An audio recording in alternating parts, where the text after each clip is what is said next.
our meetings in the past. So want to introduce you to what the Tennessee section of ITE is. The Tennessee section of ITE is it's a Tennessee section of Institute of Transportation Engineers is a professional organization of persons who are involved in the field of transportation to share common interest in improving quality of surface transportation system in Tennessee. Um, our missions to promote safe and efficient flow of people and goods and services, develop and support safe standards and sound guidance for practice of transportation engineering, and contribute to the knowledge base of the research and experience, and promote practices in traffic and transportation engineering. So we're really specific to transportation, which is a little different than some of our other organizations. And you'll find that if you get to meet this group of folks, that there's a lot of passionate folks out there, and it's a really neat group to be a part of. So before we get started, I'd like to just go ahead and thank our sponsors. We've got this year we've got 3 different tiers of sponsors. And our diamond sponsors that really support TSITE is the Tennessee Department of Transportation, Grisham Smith, WSP, Control Technologies, and T Squared Engineering. Those are our diamond sponsors. Our platinum sponsors this year, Neil Schaefer, Stantec, Reagan Smith, and our gold sponsors are Arcadis, Mattern and Craig, Kimberly Horn, Cannon and Cannon, and the Cordino Group. So without our sponsors, there's a lot of things that we wouldn't be able to do. Our members and our sponsors help fund scholarships to promote transportation engineering and a lot of other things. So just want to thank everybody for their attendance today. Thank our sponsors, our speakers, and also we have a group from ASC joining us today. So just to let everybody know, we appreciate you attending our meetings today. Also, there's a lot of work that goes into putting these meetings on. So I want to give a special thanks to Stephen Edwards, who's really helped put this program together, and Luke Dixon. Thanks so much for all your work on this, and appreciate your help, and the rest of our board as well. If you didn't know already, we're in the week 19 of the pandemic. Our traffic volumes, one of the things we're blessed with today is all sorts of data, and the difficult thing sometimes is sharing things. If you're not on my daily, I send a daily report reporting the urban trend data. Today we're down like 10% in our urban trends for where we were last year. We're also tracking fatal crashes and other crash trends.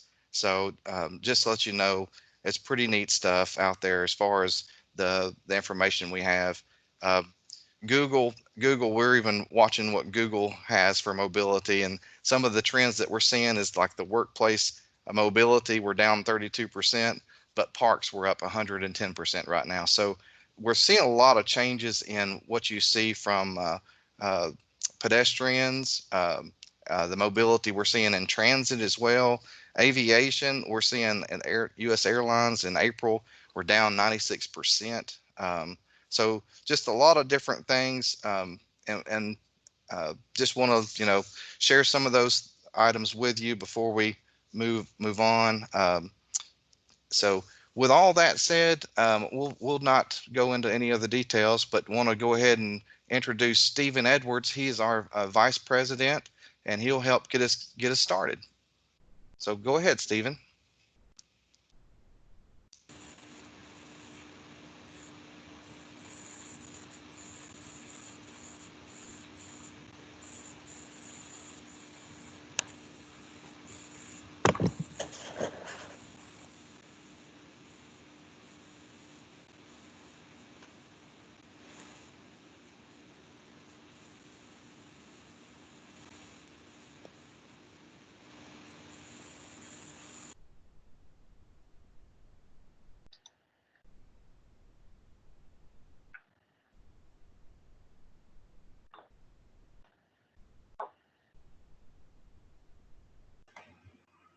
If Stephen is talking, he's not getting out to the rest of the world. I'm not hearing anything here.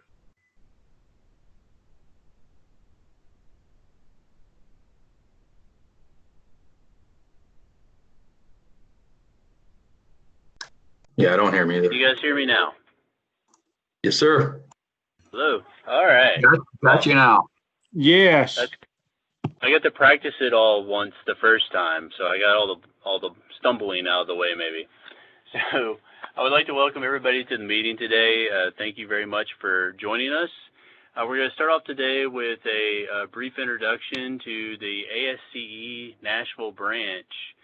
Ms. Susan Herron from the Nashville branch will do a brief introduction and allowing them to join our TSITE summer meeting. Ms. Herron, are you on the phone? I am here, yes. So thank you to the ITE group for allowing us to join today. We're excited about it. Again, I'm Suzanne Herron. I'm the president of the Nashville branch of ASCE. And again, thanks y'all. And I want to just really quickly remind the ASCE members that are on the call to, if you have not renewed your membership for the year, please do that. And we have a Nashville branch board meeting tomorrow. If you need information on that, please let me know. And sustaining members, we are still collecting for 2020 sustaining members if you are interested in joining that group. So, and I do want to thank Kenneth Perkins for his help today, getting this meeting to, teaming with y'all on getting this meeting together. And we do appreciate all the hard work that ITE has done in getting it together. And that is all I have at this point. So again, thank you and welcome everybody on the call.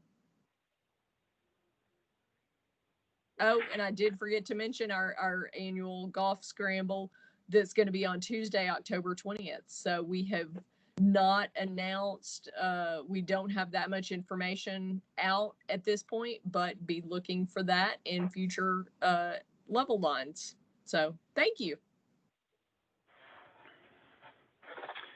Thank you very much, Ms. Suzanne. This meeting being a virtual meeting, we're going to have a few slight rules regarding the meeting. As each presenter is presenting, I'll be monitoring the chat box. If you want to provide responses or comments in the chat, then we can introduce those to the speakers. We'll have a Q&A at the end of the presentation that will allow more open conversation. If you have the capability with your system to raise a hand, then do it that way. If not, then post a comment in the chat box or state that you have a comment. We'll acknowledge you and allow you to speak to the presenter at that time. And with that, if we can go ahead and begin rolling into the presentations. And if does anybody else have any announcements or comments they would like to make before we begin the presentations today?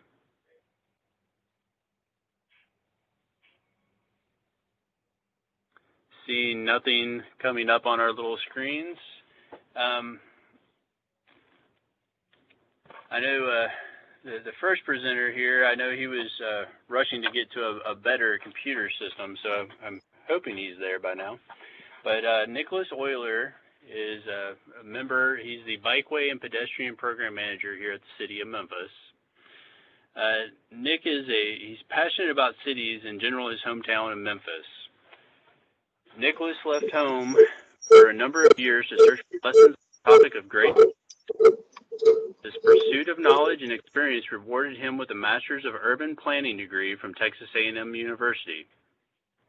4 years of life and employment in Germany at the Federal Ministry of Transportation, the Rhine Ruhr Transit Association, and the Catholic University of something that I cannot possibly pronounce. and 1 year at Robert Bosch Foundation Fellow engaged in advanced sustainable transportation. Having returned home, Nick has assumed the role of the Bikeway Pedestrian Program Manager with the City of Memphis in 2016, with the responsibility to improve the local conditions and of walking and bicycling throughout our city. Nick, are you on the line? I am. Can you hear me? I can. Excellent.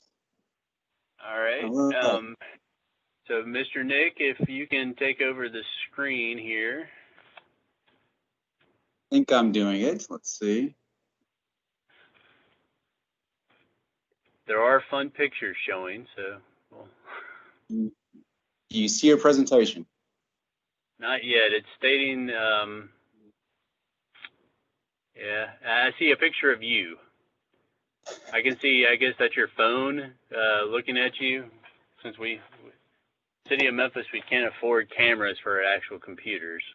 More actions. I shared screen.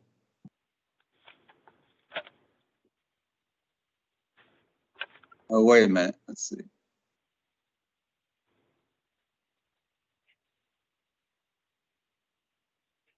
Okay. Hang on a second. Sorry.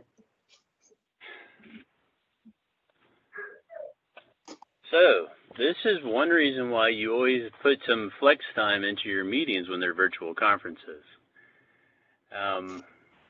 Is anybody else having fun with these new systems? I was always the type of person that I didn't even like calling the people down the hall to ask them a question. I would go and want to see their face while they were talking to me. I believe you can see it now.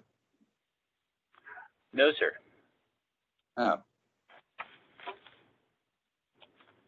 Oh. Stop sharing.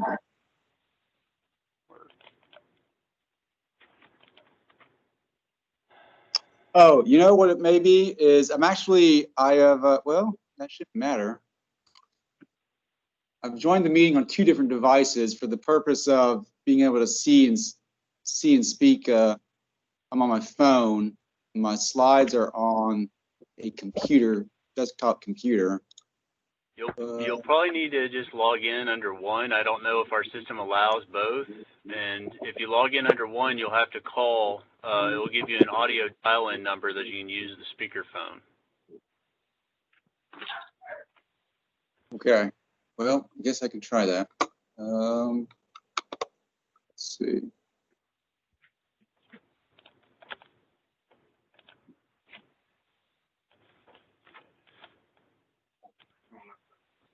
Let me try one more time.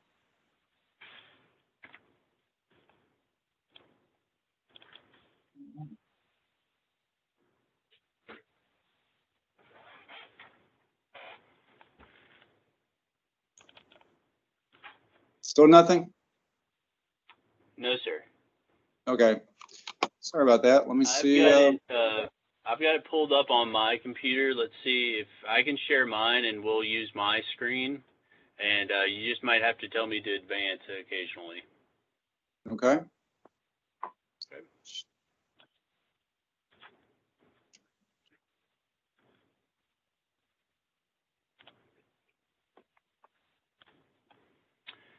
Is everybody able to see the presentation now?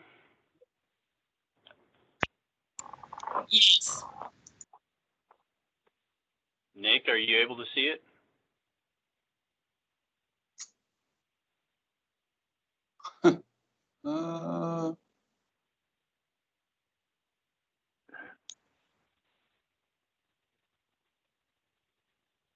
No. You can see it on the screen. Yeah, we can see it. One second. Sorry.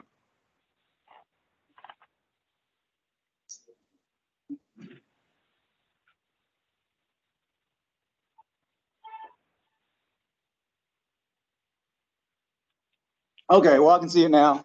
All right. So I guess we're good to go in that case. Yes, sir. All right. Well, apologize for the technical difficulties, everyone, but we got it worked out, I guess. So good morning.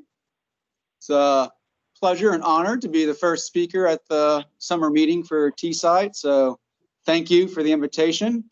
I am happy to be here virtually, coming to all of you. So yeah, as Stephen mentioned, I'm the Bikeway and Pedestrian Program Manager for the city of Memphis. And over the next 20 to 30 minutes or so, I'm going to give you a presentation about why I think the work that we do in making our streets safer really matters, and then give you examples of the great work we have underway in Memphis to achieve that goal, and also give you some ideas of the challenges that we continue to face. So with that, Stephen, why don't you advance?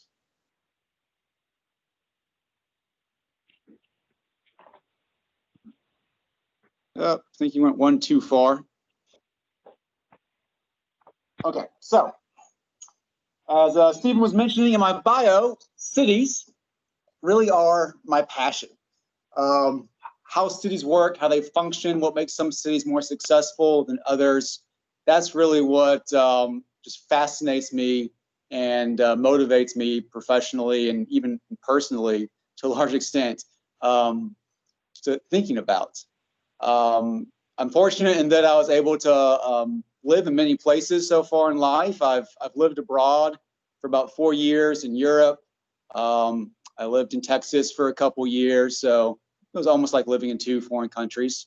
But in that time away from Memphis, I took every chance I had to try and visit some of the greatest cities in the world. Both, obviously, admittedly, somewhat for fun, but just interesting to see how they work, how they exist, and so on. And from that experience, I've come to find that all great cities really share 2 traits in common. One, they embrace high quality design, even if it means it costs a little extra. They understand that the importance that the high quality design can have on the people's lives and livelihoods who live there. And 2, they are people oriented. They work well at the human scale. They work well for us as human beings and are designed to work well for us in that way. So having returned home to Memphis a few years ago, I guess more like several years ago at this point, I posed this question to myself of if we were to take these lessons of great cities and try to apply them here in Memphis, where would we do that and how would it make sense? And more importantly, where would we do it that would have the greatest impact on our community? If we wanted to implement these ideas of high quality design and people-oriented design in Memphis, where could we do that that would have the greatest impact in the community? Well, for one, just logistically, it would seem to make sense to choose some sort of public space. Public space is owned by us, the people, the government. It's therefore a little easier to work with. We have more control over it. So that would seem to make sense. But that then begs the question, well, what is our largest public space? Because again, if we want to have a large ripple effect of any sort of investments we do to embrace these 2 traits, again, we want it to have as large of an impact as possible. So it probably needs to be a really big public space. Stephen? So just thinking locally in Memphis, again, the question I could pose is, what is our city's largest public space? For many Memphians, when I ask this question, some of the common answers that come to mind are what you see here on the screen. So maybe, for example, FedEx Forum, or a basketball arena, concert venue in the city. Maybe it's Overton Park, our turn of the century, city beautiful kind of central park for the city. Still very popular today. Or maybe it's got to be Shelby Farms Park, the largest urban park in the country, over 4,500 acres. Surely that is our largest public space, right? Well, the answer is actually no. our largest public space is one that most people don't generally think of as being a public space, and that is our streets. Our streets collectively are over 15,500 acres, and I think this is actually a conservative estimate from my end. I think it may even be higher than that. But that's actually, if you go ahead, Stephen, that's actually 3.5 times the size of Shelby Farms Park. Again, our largest local park, one of the largest urban parks in the country. Our streets are the only public space in the city that touch every neighborhood, every community.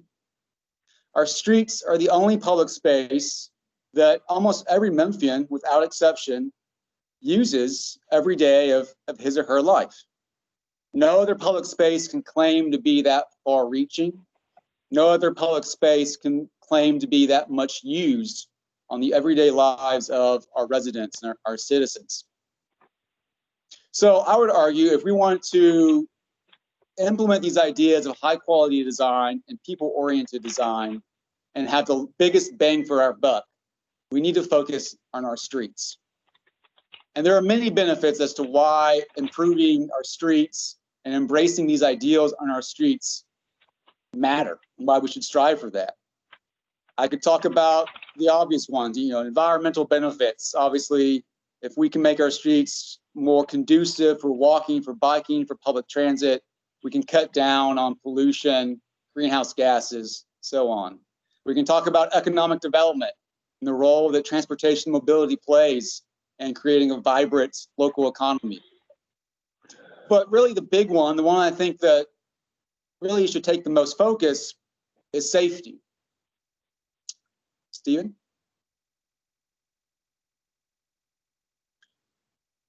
And locally, safety is, I would say, at a crisis point almost. Every year in Memphis, and these numbers have been going up for the last several years, we're now seeing an average of over 100 people dying every year as a result of a traffic crash locally. I've been giving this similar presentation now for about 4 years or so. The first time I gave this presentation 4 years ago, the numbers at that point were closer to 100 even. Since then, you can see they've trended up: 121, 2018, 137, 2019. This is a lot of people. Our friends, our neighbors, our coworkers, every year dying as a result of a traffic crash. And these numbers really aren't normal. If you look at the number of fatalities in other cities around the country, you'll see that on a per capita basis, on a per lane mile basis, the number of deaths we have locally as a result of a traffic crash are indeed higher.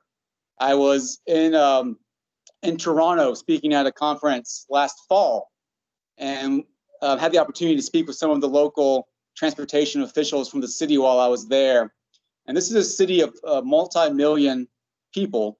I think it's close to 3 million people living in Toronto. And they share with me that in 2018, their number of traffic crash fatalities was less than 100.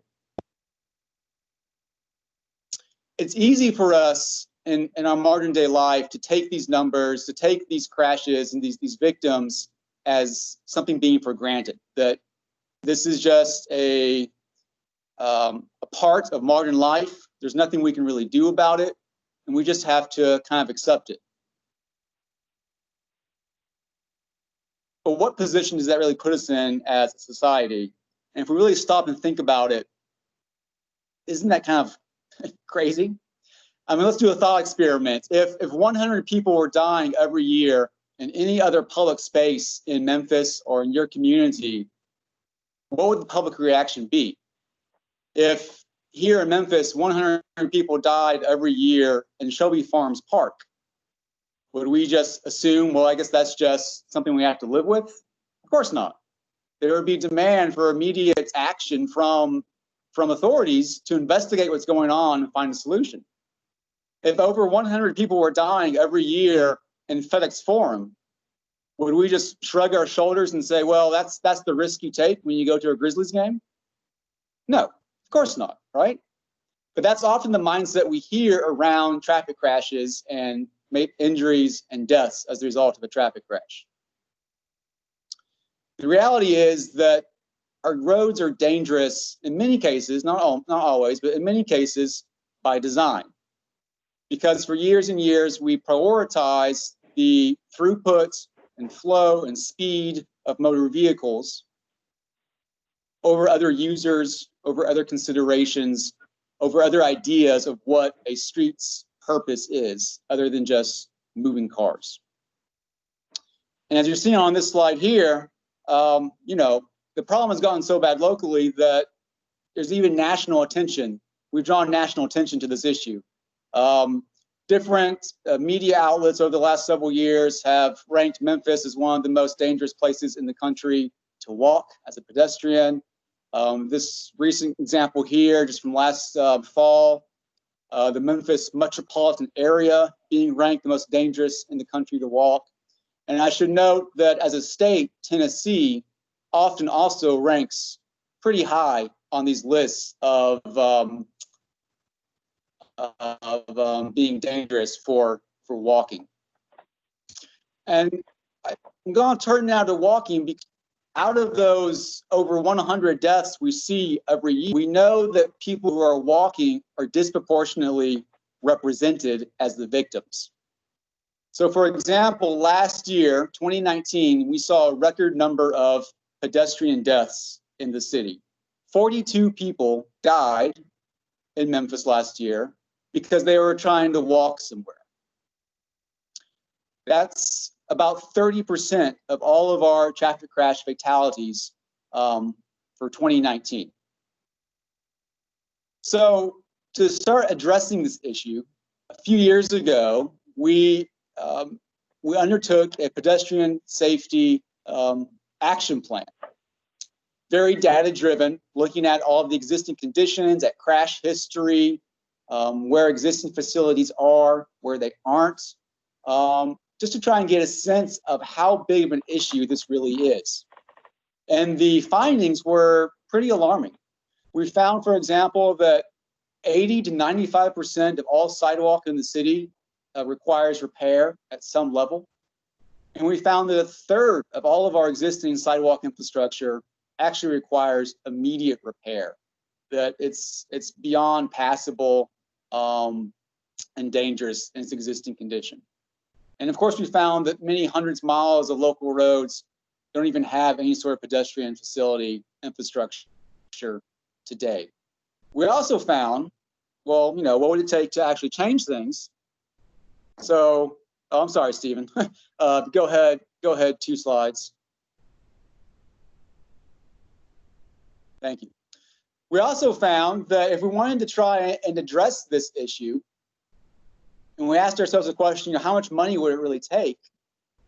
Well, it looks like it would take about $19 million every year moving forward. And if we were to put that money only towards those highest priority facilities, that 1/3 of facilities that is in need of immediate repair, then after 24 years of dedicating $19 million towards those facilities, we would have repaired them. But by then, another third of facilities would have fallen into immediate repair. So in other words, we need $19 million every year just to stay afloat, just to manage what we have today. The annual capital improvement budget for the city of Memphis hovers around $75, $85 million. So you can imagine the heavy lift that is dedicating almost $20 million of that total towards sidewalk repairs, towards pedestrian safety. So realistically, we know that for the foreseeable future, we're not going to get almost $20 million a year dedicated to that. And unfortunately, the funding levels that we do receive locally are not as high to, frankly, accomplish a whole lot of these plans' recommendations. So we have to rely a lot on state grants, federal grants, and we're, of course, very grateful for those. You go ahead, Stephen.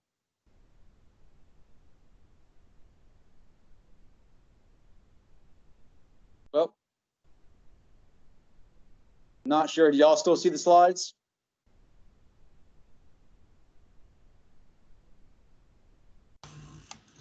We do not.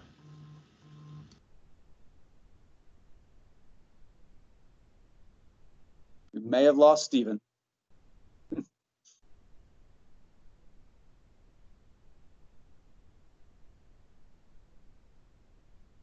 Try sharing our screen again, see if it works.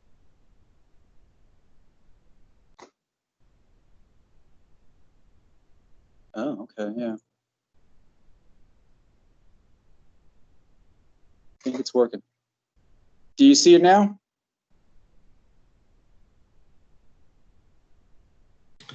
Yes. Okay, I have control of the slides. You slide me the mouse there, Will. Thank you. Okay, sorry for that little glitch, everyone. So one of the recommendations out of this, well, I say one of the recommendations, but part of the result of this pedestrian safety action plan was developing a list of literally hundreds of recommended projects around the city to undertake over the next several years.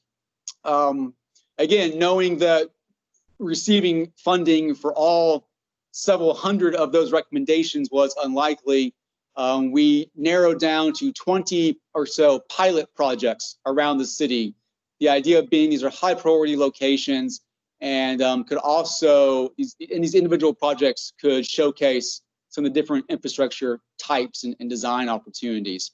So some of the federal and state funds that we've been receiving have been targeted towards these pilot projects. And that's a start. But again, we know that to really make a significant dent in this issue that we're facing around pedestrian safety and woefully inadequate infrastructure, we need to get more creative. We need to become more flexible with the funds that we have available. So that means we need to turn more towards the quick build kind of pop-up facilities that we know may not look as nice, that may not be as aesthetic as permanent capital construction, but they can still get the job done from a safety standpoint. So that might be something as simple as what you see here, just a simple painted bump out using paint and plastic posts to help slow down cars, to tighten up a corner radius, to narrow the crossing distance of a street. In some cases, we're able to take these kind of small interventions entirely on our own as a city, but a lot of times we work together with community organizations to help make them possible. And sometimes that means the city's leading the project, but sometimes that means that we get out of the way and we allow the neighborhood group to really do all the heavy lifting. So here's an example of that. This is the Heights Line project in the Heights neighborhood of Memphis. This is a location, it's a 4-lane street, divided. Used to have streetcar lines running up and down it back in the day. So very wide right-of-way. Traffic volume is relatively low today and could handle just really one lane in each direction. So the neighborhood approached the city saying they wanted to undertake a traffic calming demonstration project with the goal of really creating a new vision for this street and raising private funds to make it permanent. So their idea was a long-term vision to widen that center median, turn it into more of a gathering space for the community, and eventually even having a bicycle pedestrian promenade lining it for almost a mile and a half or so. And so they tested this idea, and we looked over and we did ask for a simple traffic control plan, and we spoke to them about the materials they were using and all that sort of thing. But again, I think as a city, as a local government, to address these safety issues, we need to be a little flexible and we need to be creative and experimental and just try things out. And sure enough, by experimenting here, we showed that traffic did slow down. There was no major adverse impact to traffic. And the residents were able to experience this revisioned street and see the value of it, to the point that now there's a lot of buy-in and support for a permanent version of this project. And the group has even raised enough private funding to do complete construction documents of a full version, and are nearly almost there to raising funding for construction as well. Here's another example. We work a lot with the different community development corporations in Memphis to achieve these kinds of goals. So this is an example of working with the Memphis Medical District Collaborative, a CDC for our medical district. This is in the Edge neighborhood of the medical district. You have this, what was really a skewed intersection, a lot of open asphalt, kind of a hostile space for pedestrians. A lot of efforts in recent years to revitalize this area with new businesses. So working together with the Memphis Medical District Collaborative, we incorporated these new temporary bump outs, narrow the travel lanes, narrow the street, the crossing distance, added the bike lanes. In case you're wondering, that blue thing hovering over the intersection, that's actually a public art piece. It was really intended to, again, just be something aesthetically pleasing, maybe also provide some shade on a hot July Memphis day in these new public seating areas. But one great, entirely unintended traffic calming benefit of it is that people, as they approach the intersection who have never been there before, are so captivated by what they see, they're slowing down even more just to enjoy it and kind of stick their head out the window as they come to a stop to look at it for a second.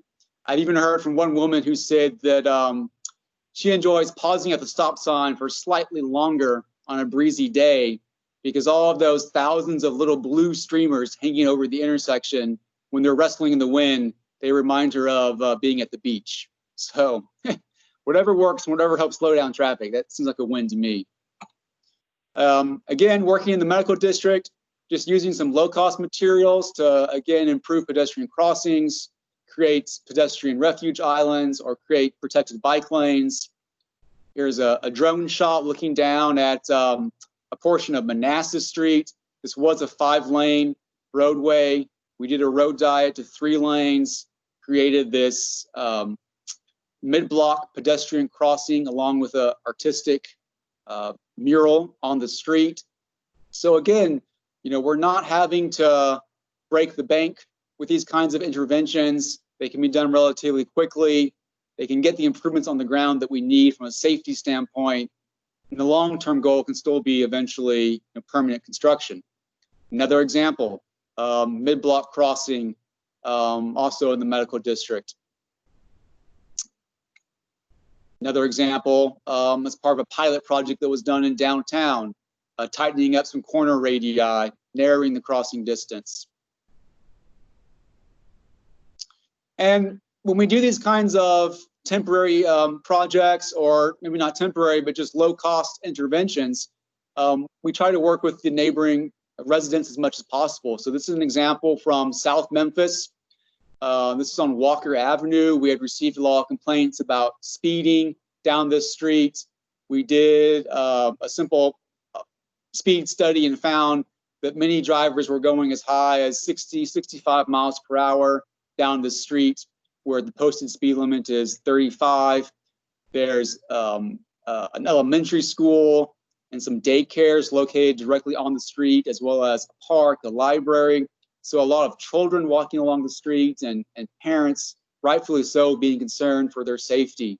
So we looked at doing a demonstration project to slow down traffic and allow the residents to, again, visualize something in real life of how the street could be changed. So here's an example of us actually working with some of the students from the elementary school, some of the residents in the neighborhood. I'm doing temporary bump outs, high visibility crosswalks. We even experimented with some designs that are a little novel for Memphis. So neighborhood traffic circles. And again, this was a 1-month demonstration. So the materials we were using were quite sufficient for that 1-month installation.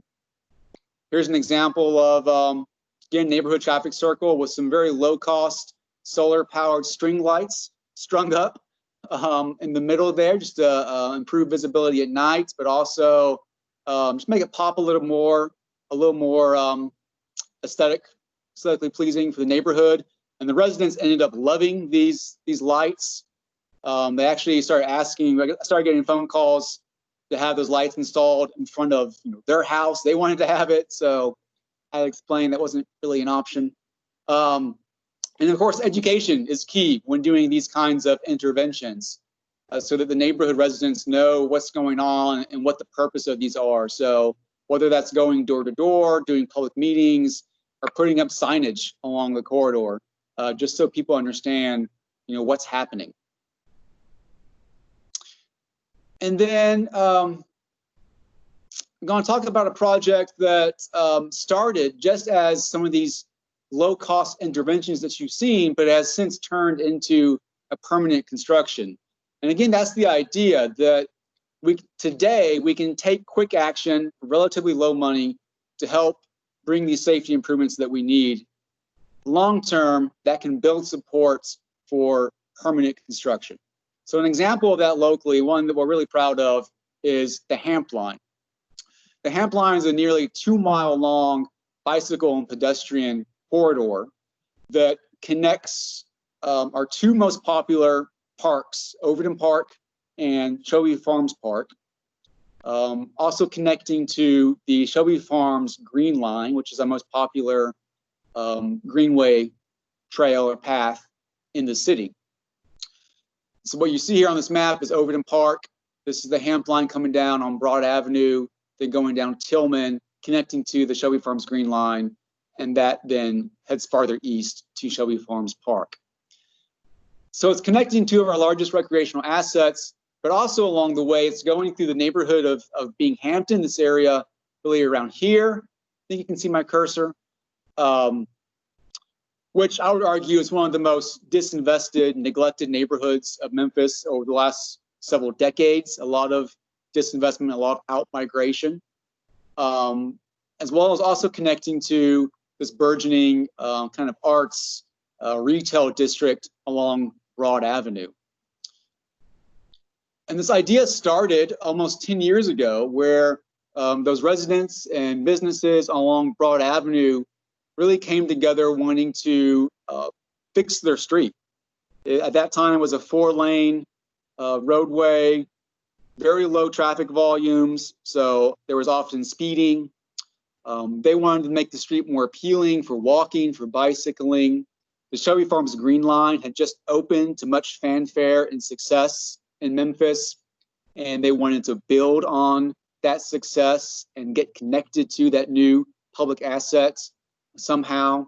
So actually, over the course of 1 week, they went out without approval from the city at the time, and hand painted bike lanes, bump outs, crosswalks, and then when they were done that weekend, they held a big festival to celebrate. Thousands of people turned out to the festival. It was a big success. People were able to visualize how the street could be transformed. And afterwards, the city came out. Again, we didn't have permission on the front end, but basically decided, well, you followed all the standards for the most part. The dimensions are right and so on. So we'll leave it on the ground. And it basically stayed on the ground in that state for several years. In the meantime, because of their success with just doing the demonstration, they were able to help the city and start working with the city to secure federal grants and even raising funds from individual Memphians, crowdsourcing funds to develop construction documents and then eventually fund construction of the actual permanent version. So here's some renderings of what it was going to look like, what the goal was. And we are now, just this year, wrapped up construction on the project. So here's a version, a view on Broad Avenue. You can now see the two-way protected cycle track on the south side of the street. The angled parking has been floated, bump outs installed at intersections. We're even able to incorporate some basic landscaping to help along the street. Here's a view on the Tillman section of the project, going through the Binghamton neighborhood. Another view in Binghamton. So again, just open. We did our we did an initial bicycle count over the month of January. It was really the first full month of the project being complete, and found that over that first month, on average, 150 people were riding along the new cycle track every day. And as word continues to spread about this project now being open, I would anticipate that number just to grow and grow moving forward. It might also help once we get out of the heat of summer, I can imagine. And you know, also just being more open-minded towards new kinds of designs and design. So maybe you've heard of protected intersections. It's a somewhat novel concept to the U.S., but been an idea that's been used in Europe, particularly Netherlands and Denmark, for quite a while now. The idea here is to solve the challenge of allowing people on bikes to turn left at an intersection. So it can almost function like a bicycle roundabout, where if you're on a bike and you're wanting to cross through the intersection, you kind of come up, you have a forward advanced stop bar that improves the visibility of a person on a bike. For a driver who's back here at the stop bar, kind of gives them a head start so that once the light turns green, they can get out through the intersection, clear the intersection. And if they wanted to turn left, they can then position themselves here, wait for that green light, continue across. So I know it seems maybe a little odd for those who haven't seen it before, but we know from Europe that it works really well. And the idea has really been catching on here in the US. So we've done some temporary interim versions of a protected intersection locally. But what you're looking at here is what will probably end up being our first permanent construction. This is at the intersection of South Parkway and Mississippi Boulevard. So we're looking forward to get this underway, and hopefully can start construction within a year or so on this one. And I just want to point out that a lot of times we don't have to actually reinvent the wheel to find these design solutions that equitably consider walking, bicycling, you know, other modes, and vehicular traffic as well. So as an example, I have a copy of a planning and design manual from TDOT from 1975, just as proof.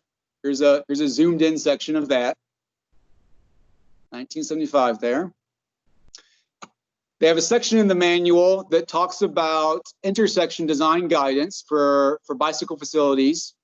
Here's a page of some of the examples, the suggestions that are provided, the guidelines provided. Some of these look like what have sort of become more of the status quo. So you see here some examples of where basically the bike lane as it approaches the intersection just disappears almost, and people on bikes are forced to figure it out for themselves, or merge into vehicular traffic and take one of these pocket lanes over here. But interestingly, the other examples shown on this page are pretty similar to what we would now call a protected intersection. So this example up here being shown, this example over here being shown.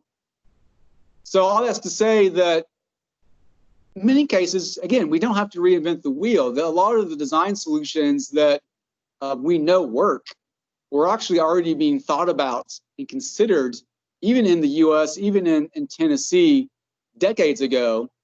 And unfortunately, never really got to see the light of day for whatever reason. And I think those of us in these professions are starting to rediscover some of these designs and rediscover their benefits. So to wrap things up, I'm going to talk about one last project. If you bear with me, it's going to take us on kind of a sad note, a dark note, but I promise that we will end on a happier, a more positive note. So, and if you heard me speak before, you may have heard me give this exact same example that I'm about to give.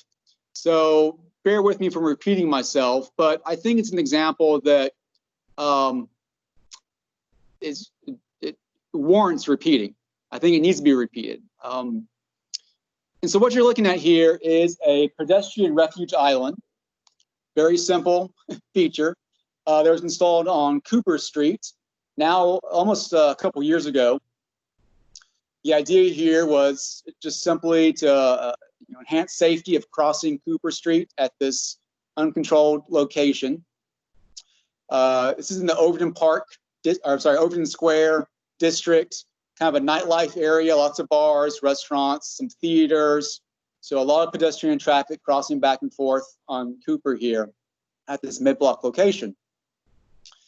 Well, we installed it, and basically on the same day that it was open, it was functional, almost immediately started getting reports from drivers that they were crashing into it.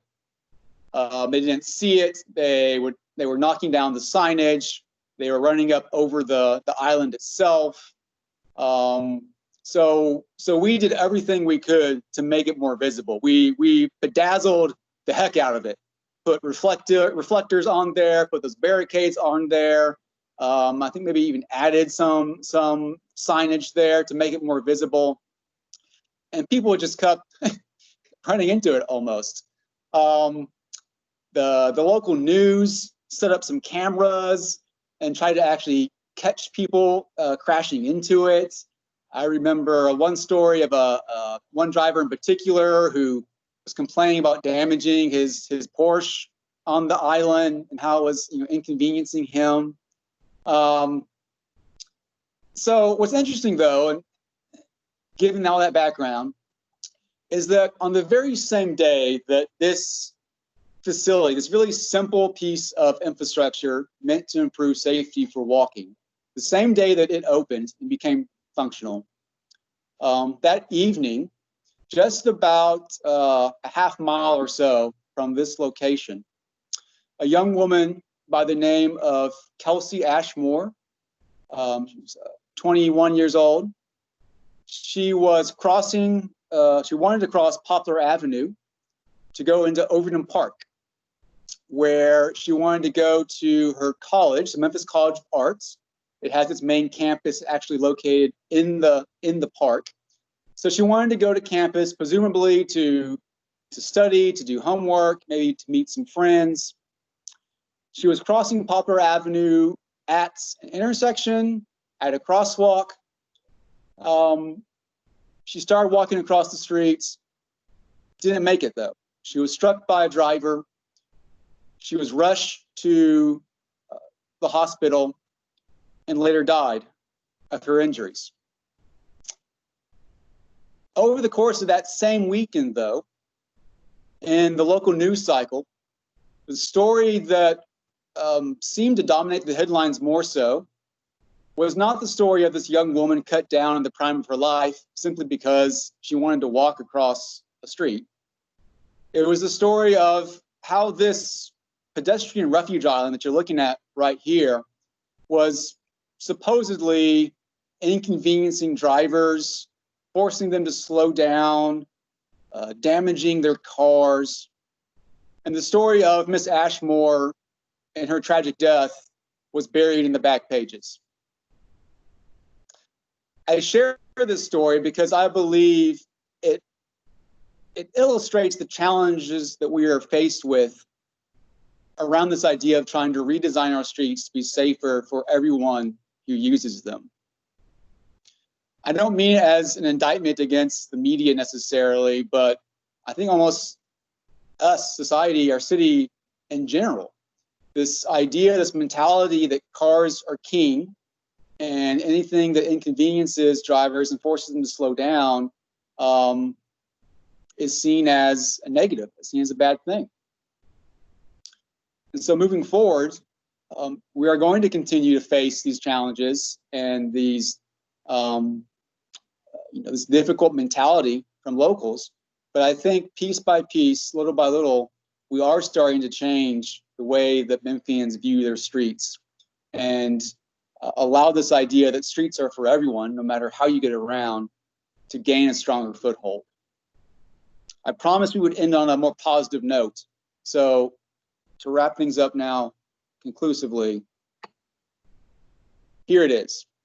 This is going back to the Hampline project on Tillman Street. This photo for me really is what it's all about.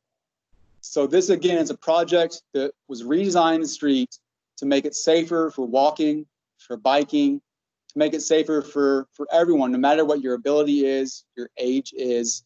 And as I was out along the corridor one day, I saw this young girl, young Memphian, resident of that apartment complex, see in the background, having a fun time, using the street in this way that previously would have been unimaginable for her. And to me, this is again what all the work that we're doing to make our streets safer for everyone is really what it's all about and what the goal is. So I appreciate you for listening in. If you'd like to follow along with all the work we're doing to make our streets in Memphis safer for walking and biking, you can follow us at BikePed Memphis. You can also check out bikepedmemphis.com. So thank you, and if we have any time, I'd be happy to take some questions.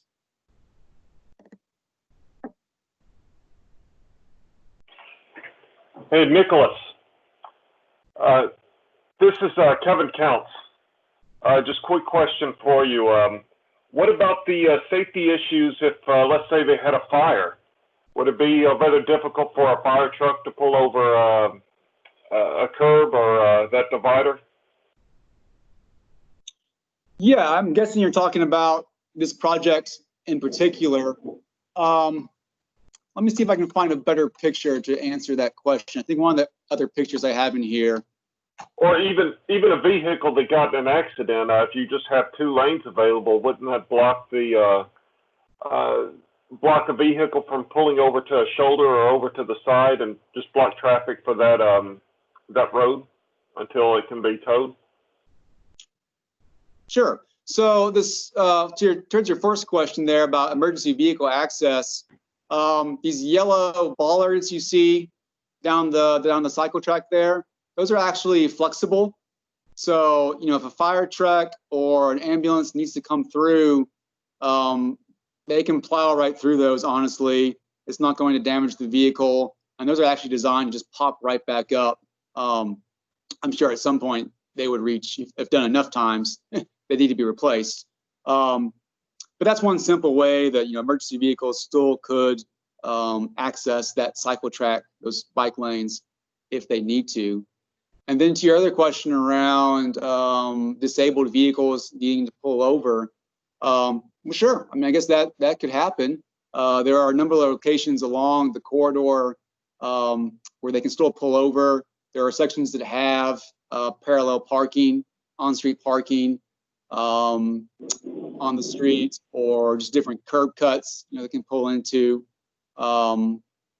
So I think there are places where they could still pull over if need be, but I would also add, you know, I think we need to find a balance between all these different considerations, and again, the ultimate goal of creating a street that's safe for everyone to use. I see your point there. It's just I was just thinking of what situations could happen. You know, trying to resolve the problem before it even happens. Sure, absolutely.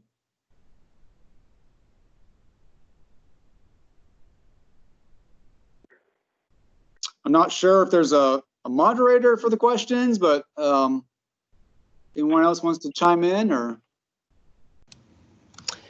Hey, Nicholas, this is Matt Davis with Stantec. I had a question about the protected bike crossings at the intersection and kind of the advantages of that over like a bike box type configuration. Yeah, let me see if I can get to that draft document there. Oh, I think it was the other way.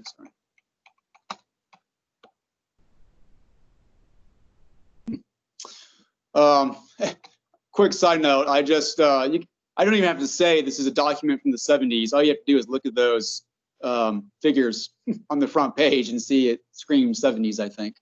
But anyway, to your question, Yeah, so what you're asking about is a bike box. So a bike box, if we were to just picture this as a typical intersection, you might have a little painted green box kind of back here. The idea being that a person on a bike, on this bike lane, as they're approaching the intersection, they can kind of maneuver and position themselves into that bike box. There would be another stop bar behind that for cars to stop and wait at. And so if that light turns green, or when that light turns green, the person on the bike can then be in front of cars, head out, and take that left. I would say that's still a viable option on some streets that are maybe lower traffic, narrower. But the beauty of this protected intersection design is that it never requires the person on a bike to share the lane, to merge into vehicular traffic. And the idea, I believe, should be creating facilities for all ages and all abilities. So sure, for many riders out there, for many people out there, they would be perfectly comfortable merging into traffic and taking the lane, as they say. But I would say more people out there who may consider riding a bike, if they felt safe, would not be comfortable doing that. The idea of merging into traffic, especially if it's a multi-lane roadway like South Parkway here, that would be pretty scary to them. If it's a higher speed roadway, even more so. So the advantage of this protected intersection design is that through every point, basically making that left-hand turn, except for the initial crossing, I guess, bikes are within their own space in the intersection. Everybody has their own space. It's clearly demarcated. Therefore, there's clear expectations on where to find everybody. And it improves safety, I would say, for everyone. So again, I think that's why for a certain context, this would be a superior design for an intersection than just a bike box. Hey, Nicholas, I like that design that you have there. This is Kevin Counts again, but maybe I may have missed the question, but do you have, what would you do about sight distance in this case? I see that your stop lines are placed rather far back. I didn't know in Memphis if how close the buildings are to the road. Would it, or perhaps where vehicles are parked, would this provide enough sight distance for vehicles to see if for oncoming traffic? Sure. Yeah, it's a good question. Yeah, absolutely. Sight distance is taken into account with the design and with any other designs that we'd be doing at an intersection like this. I can say that in this particular example, we do have the benefit that each of these corner properties is an open space, essentially. The building is pushed back from the street, so we don't have a building right up next to the sidewalk. If that were the case, then sure, maybe there'd be some alterations there, just because of the sight lines, having to take that into account. And of course, this being a signalized intersection, that helps a little bit in that area. And just in terms of sight lines too, again, that's one of the advantages of this design is with having this advanced stop bar for bicycles, you're improving their visibility from a driver who's back here, whereas maybe in a more status quo approach where your stop bar for the bike lane is back here as well, so the person on a bike is in the exact same location as the car. They get the green light at the same time. They both start advancing at the same time. That driver may not see the person on the bike, and where that becomes a dangerous issue is if that driver is trying to take a right-hand turn, and that brings up the dreaded, right hook scenario where the person on the bike is trying to go through, the person in the car is taking the right, they don't see each other, and there's a crash. Where again, with this design, you have the person on the bike farther out into the towards the intersection, greater visibility, but also when they get the green light, the person on the bike gets a head start essentially and can probably clear at least that half of the roadway before this car has made that turn. And of course, also tightening the corner radii to slow down vehicles as they're making the turn. And these are mountable truck aprons at these corner islands. So if a fire truck, if a larger vehicle is coming through, we're still allowing them through the design to be able to make these turns. They'll have to slow down, but it's still possible. But then other smaller vehicles, are forced to slow down even more so. And I would add that again, it's a lot of the attention is towards the bikes, but there's also safety improvements for pedestrians as well, because you're narrowing the crossing distance for them. Now, rather than leaving the sidewalk back at this point and entering the sidewalk all the way up here, and having to cross, open roadway, travel lanes for that whole distance, you've narrowed that crossing distance so that now they're less exposed to just open lanes as they're crossing the street. Would it be possible for the bicycles to follow the pedestrian signal also? As pedestrians are crossing, bicycles could cross also with them, just following that light. It's possible, yeah, and some versions of this design that I've seen around the country, I think 2 years ago, there were no examples of this in the U.S. Since then, I'm seeing more and more examples of it. And some of those I have seen, they do indicate that people on bikes should follow the pedestrian signals.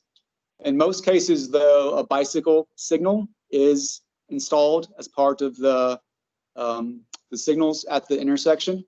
So I think that's a better option. I think it's just clearer communication, clearer for everyone.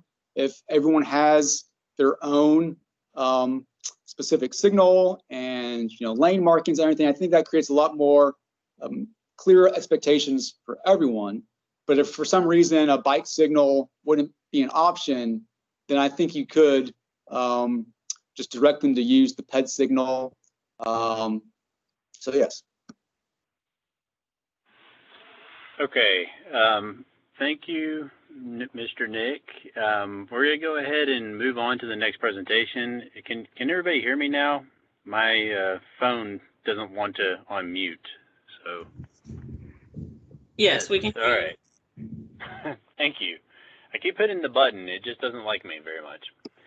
All right. So, Nick, thank you again for the presentation. Thank you guys for the questions. If you have any other questions regarding this, please feel free to reach out to myself or Nick regarding these items. We're very excited about what we do here in the city, and there's a tremendous amount of thought that has to go into all the different areas that everything touches. So we're always happy to share our experience, and we've gotten the chance to learn from a lot of other cities like New York and Los Angeles, San Francisco, Chicago, some of our friends through other organizations who have shared their trials and tribulations of moving these things forward. All right, our next speaker today is Miss Jessica Rich. And I see Jessica has popped up on my screen, so I know she's here now. Jessica is a native of New Bern, North Carolina. She's a 2001 graduate of North Carolina A&T State University in Greensboro, North Carolina, earning a Bachelor's of Science degree in Civil Engineering. In December of 2002, Jessica earned a Master of Science degree in Civil Engineering with a concentration in Transportation Studies. Jessica joined the Federal Highway Administration in April 2003 and became the Tennessee Division Safety Engineer in February 2005. In this capacity, she leads the implementation of the Tennessee Strategic Highway Safety Plan, the Highway Safety Improvement Program, and the Railway Highway Grade Crossing Program. She also markets and provides technical assistance on safety technologies such as road safety audits, high-friction surface treatments, pedestrian and bicycle safety initiatives, and data-driven safety analysis. In 2007, Jessica was awarded with the FHWA Administrator's Award for Superior Achievement. In 2012, she was recognized by the National Safety Council as one of the top 40 under 40 safety professionals. Jessica is a dedicated community volunteer. She's a proud member of the Nashville Metropolitan Alumni Chapter of Delta Sigma Theta Sorority Incorporated, and currently serves as the president of the Nashville chapter of the National Panhellenic Council. Jessica also serves as the board member for Creative Stay, a nonprofit organization that provides programming for visual arts and musicians in the Nashville area. I'd like to welcome Jessica to our meeting today. Ms. Jessica, if you'd like to take over. Thank you. Can everyone hear me, and can everyone see my presentation? And I can't, let's see. Is that a yay or a nay? Okay. I can see your screen, Jessica. You can see my screen. Okay, let me get back to it now. Okay, so hopefully this will work. One thing you left out is I got my master's from the University of Tennessee. So go Vols to everybody out there that are either Tennessee fans or went to the University of Tennessee. So today I'm going to talk about the Tennessee Strategic Highway Safety Plan, and I'm going to give a historical perspective of the plan because it's been around for so long. And I'm also going to talk about where we are now with implementing this plan. So I'm going to talk about what is a strategic highway safety plan. I'm going to go into safety performance measures a little bit.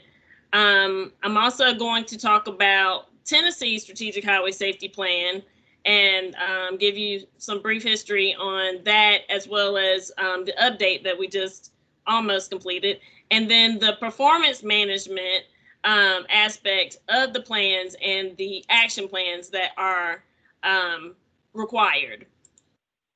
So before I get into my presentation, I wanted to give you a historical perspective of the data in Tennessee. So this is the last 15 years, pretty much of my career. The Tennessee Strategic Highway Safety Plan, the very first one in the country and the very first one for Tennessee, was passed in November of 2004. And I arrived in February of 2005. And so as you can see, our fatalities in 2005 were 1270, but our baseline was 1337. And so when we set the goal for the first strategic highway safety plan, it was to reduce fatalities by 10% by the year 2008. So subtracting 1337 from 10% of 1337, which is 134, it gave us 1203. And so in 2008, we hit the number 1,043. So when we got ready to update the plan again, because back then we updated the plan every 2 years, our next goal was to have less than 900 fatalities by 2012. And so as you can see, we've not made it to less than 900 fatalities. We got to 946 back in 2011. That was actually the lowest number since 1950, 946. And we have not been able to get below 946 since 2011. And as you can see, fatalities are starting to creep up. Last year in 2019, we had 1,148 fatalities, and we are expecting them to be in the 1,000s again this year. Another historical perspective is that I wanted to talk about were rural versus urban fatalities. So when I first started back in 2005 again, rural fatalities made up 60% of all the fatalities that we had on our roadways.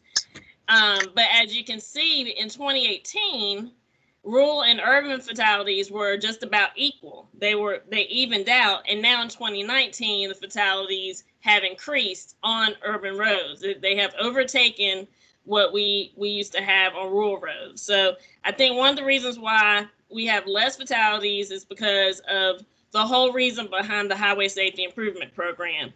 And the Strategic Highway Safety Plan. So what is a Strategic Highway Safety Plan? It is a statewide coordinated safety plan that provides a comprehensive framework for reducing highway fatalities and serious injuries on all public roads. So in Tennessee, we have 90,000 miles of roadway, and 66,000 of those are local roads. And so one of the most important factors on trying to reduce fatalities and serious injuries is to make sure we touch all public roads. So that includes local roads. And as you can see, local roads make up over 2/3 of the roadways in Tennessee. And then the Strategic Highway Safety Plan is also a major component of the Highway Safety Improvement Program, which is one of Federal Highway's 5 core federal aid programs that TDOT receives funding for each year.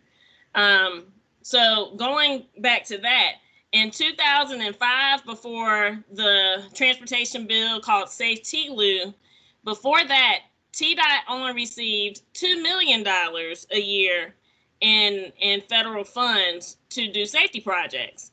Well, today they receive $50 million a year to do safety projects. So they found that reducing fatalities and serious injuries was a very serious thing, and they wanted to give us more money to make sure that we were making those improvements.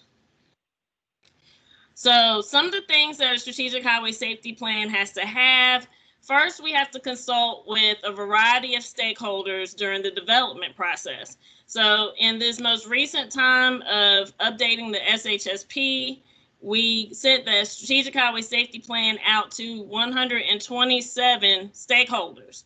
Prior to that, we had 6 emphasis area meetings where we met with each of the people, each of the responsible persons for the plan, and we discussed what needs to be in the plan, what we need to add, what we need to take out, and any other concerns that they had. We have to, when we update the plan, we have to make the best use and analysis of crash data. And so, making sure that we know where the crashes are, making sure what types of crashes they are, got to make sure that we know where the problems are. Incorporation of the 4 E's, which are engineering, education, enforcement, and emergency response. Consideration of safety needs on all public roads. And the SHSP is a program of strategies to reduce fatalities and serious injuries. And it's broken down into emphasis areas. And by law, we have to update it every 5 years. Previously, we updated it every 2 years, but when MAP 21 became law, we started updating it every 5 years. And so, as far as the different types of plans, when the Strategic Highway Safety Plan first became an initiative in Federal Highway Administration, they realized that there's all these different safety plans that are going across different agencies, different types of safety agencies. And they wanted to make sure that they incorporated all of them. So, we take items from the Highway Safety Improvement Program that TDOT manages. We take items from the Highway Safety Performance Plan that the Tennessee Highway Safety Office manages, and that holds all the driver behavioral and law enforcement strategies.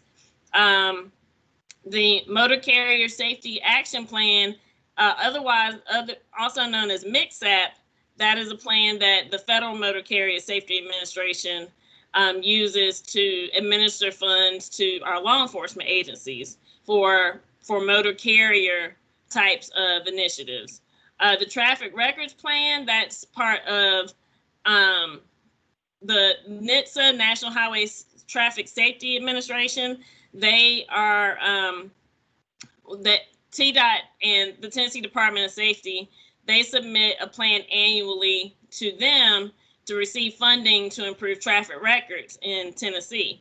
The Interstate Incident Management Plan is managed by the Tennessee DOT Operations Division, and I believe they have 4 plans, one for every region. And then the Work Zone Safety and Mobility Manual was developed in 2007 as a result of the final rule on work zones that was passed on October 12th of 2007. And that outlines all of the temporary traffic control, transportation management, and public information strategies that need to occur when you do a work zone or do a project. And it also discusses training.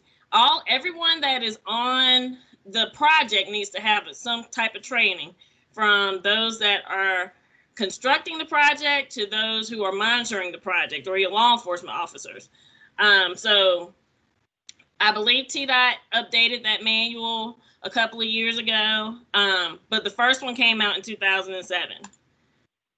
And so annually, TDOT and the Tennessee Highway Safety Office have to develop a list of safety performance measures. And these safety performance measures are listed in the Strategic Highway Safety Plan, but we also have a special committee that updates and submits targets for each one of these measures every year. And so we make sure we have this done by July the 1st, because that's when the Highway Safety Plan is due to NHTSA. And then we also have our NPO, we also submitted in our Highway Safety Improvement Program report, which is due to me by August the 30th. And then we also submit them, or we also have our NPOs either adopt or develop their own safety performance measures. And those are due by February of each year. And so some of the Strategic Highway Safety Improvement Program or Strategic Highway Safety Plan initiatives that we've had over the last 15 years include the Tennessee Safety and Operations Conference. I know that some of you all have attended it in the past. It's a free conference that we've had since 2005, where we bring in speakers to talk about just different safety and operational topics for about 2.5 days. Well, actually, it's 2 days with a half day on the first day and a half day on the last day. The Work Zone Safety and Mobility Manual, I already talked about that. The Local Road Safety Initiative, that is a program that TDOT started in 2010, where we went to 9 NPO areas all across the state, in all the counties all across the state. And we did about 6 projects on those local roads. And it was created because back in 2010, TDOT didn't have the local road safety data elements in their system, in the TRIM system. So they weren't able to collect crash data. So we had to hire consultants to contact law enforcement agencies and analyze the crash data, and then go to these local agencies and let them know, we have this amount of money and we want to do, safety improvements on your roadways. And the program is still functioning today. I believe we are 10 years old at this point, and it's still going very well. And I believe that's one of the reasons why our fatalities have leveled off and decreased to so that now urban fatalities are more. The Pedestrian Safety Initiative, TDOT created this program back in 2015, and they are just now revising the program. They have new management in place, and so they will be creating more pedestrian safety projects with that initiative. Data-driven safety analysis is an initiative to include more elements of the Highway Safety Manual and TDOT's management processes. We've been working on this since 2012, and I believe there's going to be a presentation tomorrow on safety performance functions that have been developed through research here in Tennessee. So looking forward to that. So the ones highlighted, I wanted to go even further into. Road safety audits. That is a program that I'm sure a lot of you have been involved in. You've gone on road safety audits, but road safety audits is the very reason why we have a highway safety improvement program right now. I brought in the training, and there wasn't really a way to identify how, where the safety improvements were. And so Steve Allen, he took the program and he ran with it. And now we are a leader in doing road safety audits, more than any other state in the country. And so that program led to the development of systemic programs such as the intersection safety program and the roadway departure program, where we went out and did a certain set of countermeasures that fit a certain set of criteria at locations. But now those two programs have become part of the road safety audits program. And I already talked about the local road safety initiative.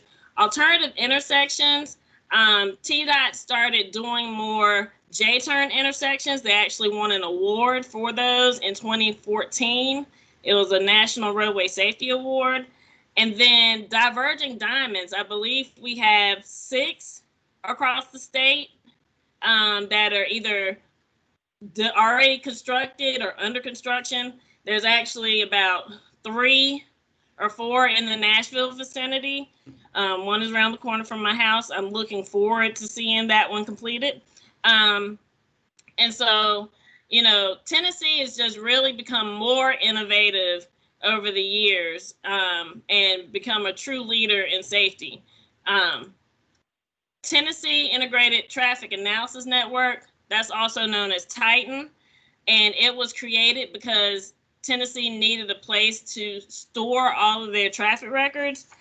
And when you talk about improving crash data elements, there are 6 areas that we look at to make sure we have good quality crash data: timeliness, accuracy, completeness, uniformity, integration, and accessibility. And so the TSITE database has really made it better for us. I believe we have one of the best data analysis systems in the country. Back in 2011, we introduced MapIt, which is like a GPS or a GIS GPS location identifier software that we added to all of the law enforcement agencies' computer systems within their cars. And so it would be a lot better for them to locate the crashes while they were out in the field. And we used HSIP funds to implement that system. Predictive analytics is something that the Tennessee Highway Patrol developed a couple of years ago to use historical data such as weather patterns, places where crashes have occurred by the time frame and the time of day. They also input where liquor stores are. They just want to try to figure out a way to know where to put their law enforcement. And so the predictive analytics system was developed about 3 years ago, and I believe it's still used today by the Tennessee Department of Safety. Mandatory submission of crash data. In January of 2015, there was a law passed for law enforcement agencies to submit their crash records electronically. When I first started in 2005, they had less than 25% submission electronically. And so that helped, that made us have a delay in knowing where the traffic fatalities were and knowing, having a delay in the crash records and knowing where to put our improvements. So that was huge. So we went from less than 25% to 100% in 2015, electronic submission of crash data. Transfer into trim. So as you all know or may not know, Tennessee DOT, the way that they get their crash data is through TSITE.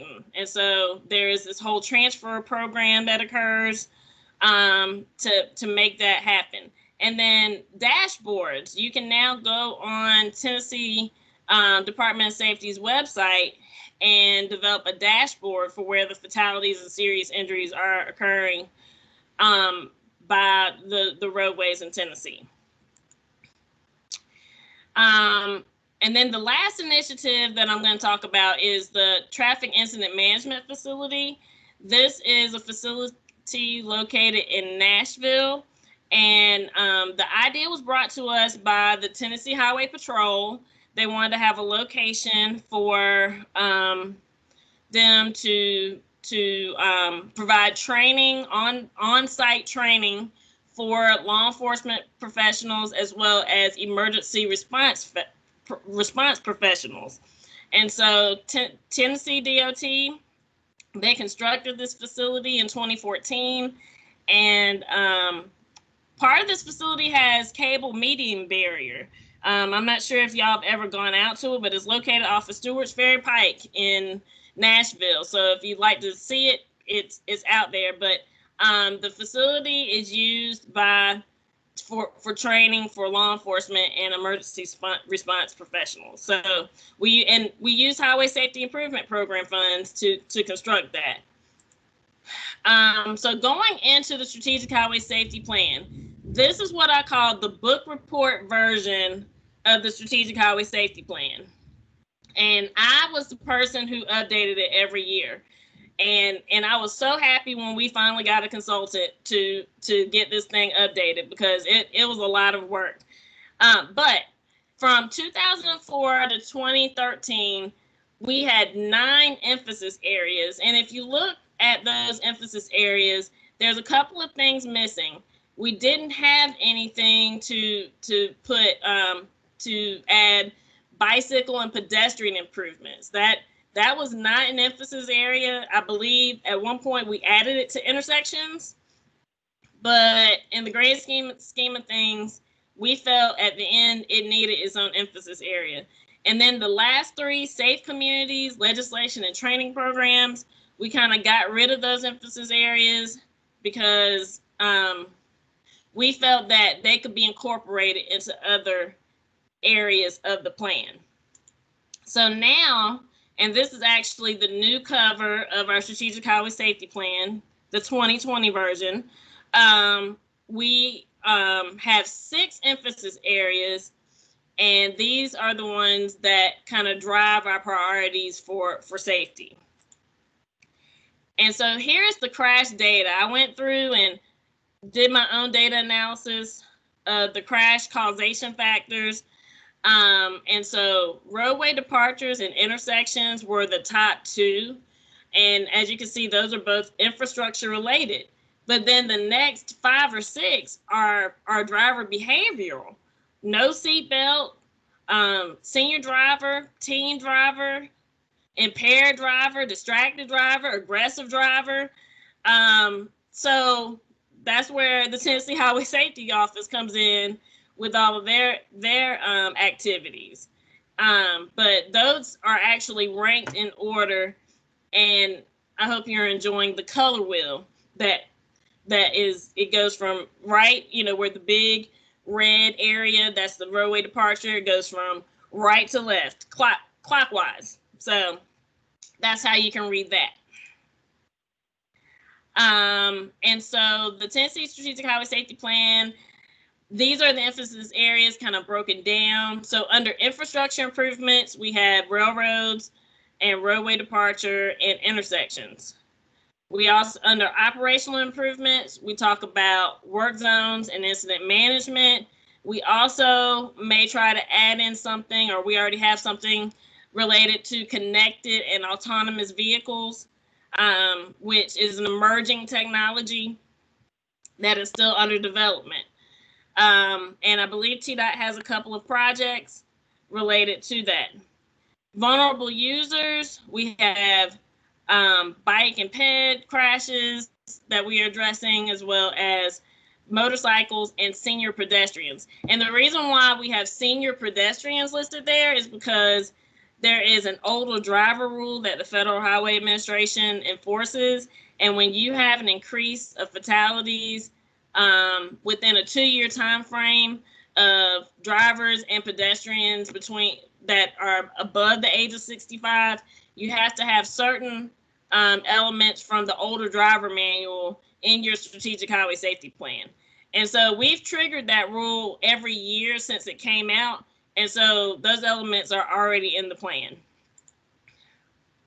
Under commercial vehicle safety, they do inspections, truck driver inspections. They're also looking for impaired drivers who are also driving the trucks. Those are the types of activities that they do. Crash data and analysis addresses Titan, trims, and then data-driven safety analysis, and then driver behavior and all the different areas that I talked about before when I was looking at the color wheel. And so this is our organizational chart for our emphasis area teams. It starts at the very top with our governor, Bill Lee, and then trickles on down to our TDOT and Department of Safety commissioners, Clay Bright and Jeff Long. The plan has to be signed by my boss, the division administrator for Tennessee, Pam Cordenbrock. And then trickle on down to the plan champions, which are Steve Allen with the Strategic Transportation Investments Division, and Buddy Lewis, who is the director of the Tennessee Highway Safety Office. And so the steering committee that meets every quarter is chaired by myself and Brandon Darks, who is the manager for the Project Safety Office. And then during our meetings, we have updates from each of the 6 emphasis areas. So for data collection and analysis, we always look for updates from Jeff Murphy and Patrick Dolan. And then Dr. David Lee with the Long Range Planning Division at TDOT, we've added him to this chart. Infrastructure improvements come from Brandon Darks. Operational improvements come from the Director of Operations, Mr. Brad Freeze. The Assistant Director of Tennessee Highway Safety Office, Jason Ivey, provides our driver behavior updates. Suzanne Carlson, who is a fairly new director with TDOT's multimodal division, will give us vulnerable user updates, or it may be someone from her staff. And then the Motor Carrier Safety Administration gives the motor carrier safety updates, and that's Jeff Cooper. And these are our stakeholders. These are the people that attend our meetings every month. And then below at the bottom, we have a couple of other small committees that meet. The Traffic Records Coordinating Committee actually meets either the day before or day after the Strategic Highway Safety Planning Committee. The Traffic Operations Committee, they have quarterly meetings. The Work Zone Safety Committee, they meet very periodically. There's a new committee that's getting ready to form, and it's a Pedestrian Safety Committee that is going to be organized by the Multimodal Programs Division at TDOT. There's a Tennessee Impaired Driver Advisory Council. We actually had a meeting yesterday where we have a strategic plan for reducing impaired driving in Tennessee. And then the TSMO committee is also one of those that meets periodically.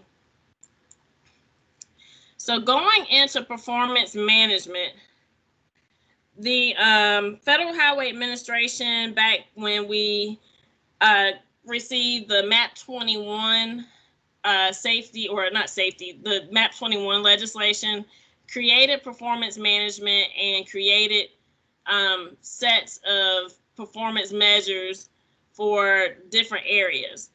But for the Strategic Highway Safety Plan, the reason why we have performance management is to monitor progress of statewide and emphasis area safety goals and objectives and provide quantifiable evidence of progress. And so there's 2 types of quantifiable evidence. The first is an output measure. And examples of those are the number of centerline miles of rumble strips. You can also talk about the number of safety projects you've done. You can talk about the number of citations that you've had, catching someone speeding. We have those listed in our strategic highway safety plan. The outcome measures provide an indication of how effective the strategies were. And so that includes number of roadway departure fatalities, number of serious injuries, anything that relates to how a countermeasure was effective is an outcome measure. And so these are the different areas of our action plans.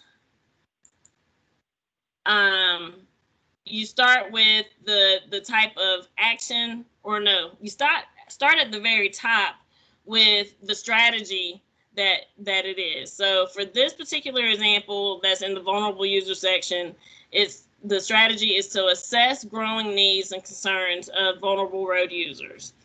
And so under that strategy, we have 3 different types of activities. And for each one of those activities, we cite which plan it's in. And so all of those activities are in the Highway Safety Improvement Program, and the responsible person or responsible agency is TDOT. And then the performance measures range from % of relevant counts, including bike and pedestrian volumes, research, development of routine crash analysis, making sure that we got these activities completed. That's something that we are going to be reviewing every quarter, within the quarter, because I don't think I'm going to spend an entire meeting going through every single one of the activities, but we're going to be assessing performance of these activities throughout every year. And then lastly, evaluation and implementation. As I stated before, the SHSP committee meets every quarter to provide updates on the activities in the Strategic Highway Safety Plan. We conduct assessments of the different action plans, and then the subcommittees meet periodically to develop different types of activities. And then I do, and this is me, it's a safety program assessment every year to evaluate the program. And so I come up with strengths, weaknesses, activities, and threats to the program, and just really come up with different opportunities to make the program better. So with that, I will entertain any questions.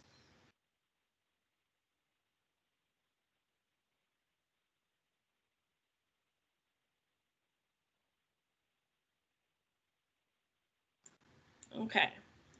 I don't see any questions. I'm not seeing anything coming through. Wow, I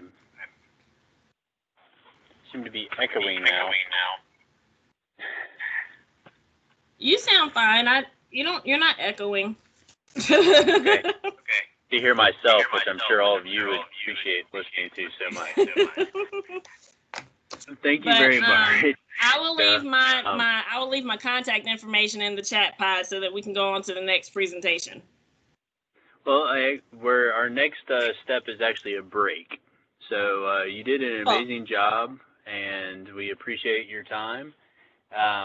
If anybody has further comments, Jessica said she was going to leave her information for us to reach out to her,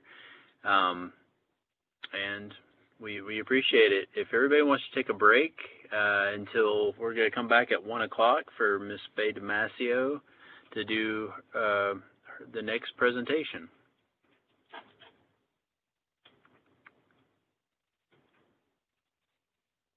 Thank you very much.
All right. Well, we are at 1 o'clock. If everybody is still with us, it looks like we still have about 110 guests with us right now. We'll go ahead and get started back up. I'll give everybody about 1 more minute to reach back on time. We hopefully are timely in our lives nowadays. Let's see. Hey, Stephen, this is Nathan. I think Steve Allen mentioned he may want to make a comment on the last presentation. And Steve, I think if you hover over your presentation slide or the your board, you can unmute yourself, I believe. And there's if you're having trouble unmuting yourself, if you're like me, you're on an older computer that doesn't have a microphone, you're calling in through a handset. When you unmute your actual phone, you also have to punch in *67, and that will unmute your phone and allow you to speak.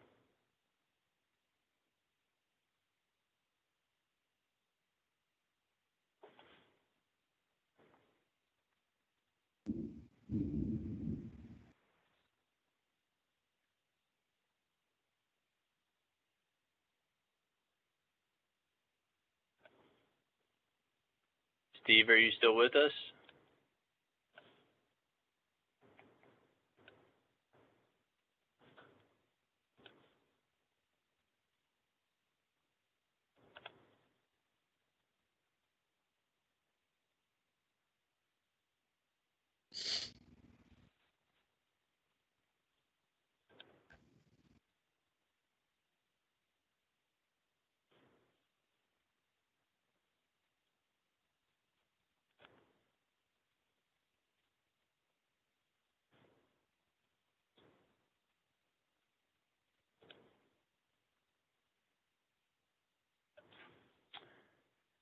Luke, can you try to unmute Steve from your workstation?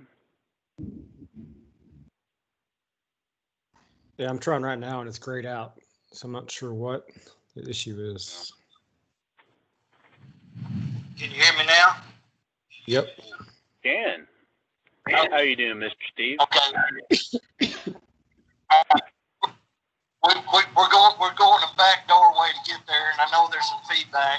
But what I wanted to say was, I typed some of this in the chat, but the safety program really started with Jessica Rich, and I'd like to give a shout out to Brian Fouch when we first started the audit program, and we've been leaders ever since. But I like what Nicholas said about it is really about what are we willing to accept, because the statistics show that almost half the fatalities are people that are not wearing seatbelts. Very, very easily to fix. Nationwide, a third of the fatalities with pedestrians and bicycles they're under the influence, either the drivers or the bike peds themselves. So it's accepted in a behavior thing that we can fix. We're doing everything we can engineering wise, but we have to change the whole culture and say that we're not going to accept.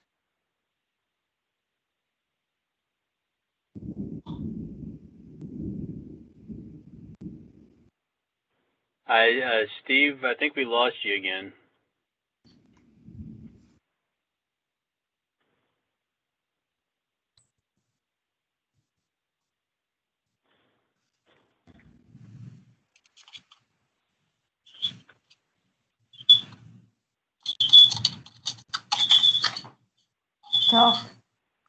Okay. Everybody, when you are unmuted and you're speaking, try to turn down your computers while you're speaking. If there's any other sound source around you, the microphone will pick that up and it will create echoes. All right. So I see that Mr. Allen has stated that he's all done, that it's okay, and he finished out his statement. We're going to go ahead and move on to Ms. Faye Damasio. Ms. Damasio is a senior advisor for transportation and infrastructure to Mayor John Cooper. She has nearly 40 years of experience with federal, regional, and local public entities, as well as the private sector in the development, management, and delivery of multimodal transportation programs.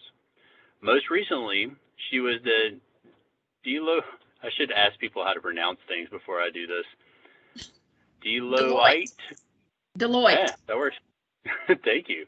Consulting, and has served as the City of Atlanta Renew Atlanta TSP LOST General Manager and the Director of the Cobb County Department of Transportation.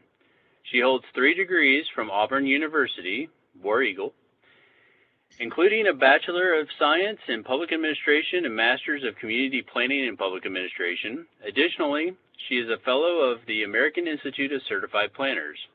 Faye has participated in numerous leadership programs and community organizations over the years, and presently serves on the College Football Hall of Fame Exhibit Hall Board. She and her husband, Tom, are the parents of 3 sons and grandparents of 2 daughters. Ms. Damasio, I'm pretty sure that was you that was helping me out there, so we can turn this over to you and begin your presentation. Very good, thank you. Can someone put my slide up? We should be able to take care of that. Luke, you had a copy of it, correct? Sure, I'll get it. Yep, 1 second. Very good. I'll wait till he pops that up. Thank you so much for the introduction, and I'm very pleased to be with you today. And I have actually been on for the whole meeting, and this has been an impressive one. Pulling off meetings like this during this time is an impressive feat in and of itself, but the content and the speakers, aside and apart from this one, have just been really exceptional. So I appreciate the invitation to have listened in for the last couple of hours, and also for the opportunity to participate now. So Mayor John Cooper came into office this past fall, and you are likely aware that he hit the ground running with a number of big transportation initiatives, and we're going to talk about many of those today. The first was, as a part of his campaign commitments, the mayor had committed to a new multimodal transportation plan. I know everyone's very aware of the referendum that failed a few years ago in Nashville. And we've been really trying to figure out what is our next move, I think, since then. What we've done is we are certainly taking due measure of all of the outstanding work that's been done by the Department of Public Works and the transportation team. I know many of those folks, I know at least Jeff Hammond's on this call, and I hope some of the others are as well. Some of the fine work that's been done by that group, as well as our planning department. So that we have a lot of really great projects, sort of a full, what I call the full cupboard of projects, but it's a matter of sort of figuring out how do we pull that out and how do we curate, how do we assemble it into a plan that, per the mayor's challenge, will make a difference into everyone and in the everyday lives of the residents, businesses, and visitors to Metro Nashville. So about 8 months ago now, we started in that effort and started off by meeting with every city council member. One of the criticisms that we had heard from our council members of previous efforts was that they weren't involved early on. And so we started this plan process with them. As you know, we have 40 council members, and we met with each of them individually to talk through their thoughts and ideas and initiatives. We also had 11 community listening sessions, and all this was pre-COVID. So we were able to actually accomplish those meetings in a live format, out in the community. And very interesting, they were very much listening sessions. We did not go out into Metro and say, we've got ideas for a plan and here it is. What do you think? We went out and we just said, what do you think? What are your experiences? What are your concerns? And what are the transportation challenges that you have? We want to hear from you. We're just listening. And that went, I think, extremely well. We had some very creative and innovative ways that people were able to participate and express their prioritization around projects. So we were very pleased with those efforts. We followed that up with about 24 what we called stakeholder listening sessions that were for particular groups. Maybe it was the Chamber of Commerce, maybe it was Walk Bike Nashville, maybe it was a forum or a collaboration of disabilities groups as examples.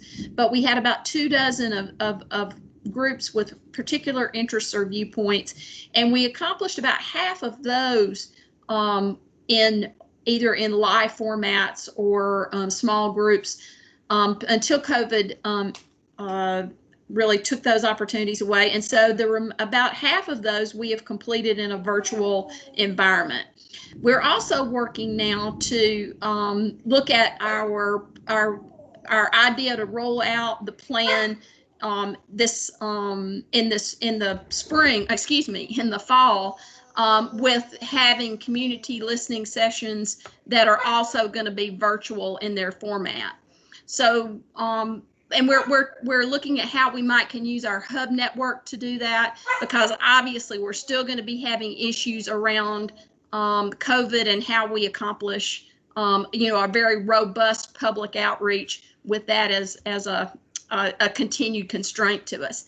In addition to that, we are working through, and you may have heard an announcement this past week where the mayor has announced the creation of a DOT. Again, that's an idea that's been in development for a while, but we believe that's really important with our multimodal transportation plan effort that'll roll out this fall, is to be able to show that we have all the capacity to be able to manage and deliver that multimodal transportation plan in a very robust and targeted way.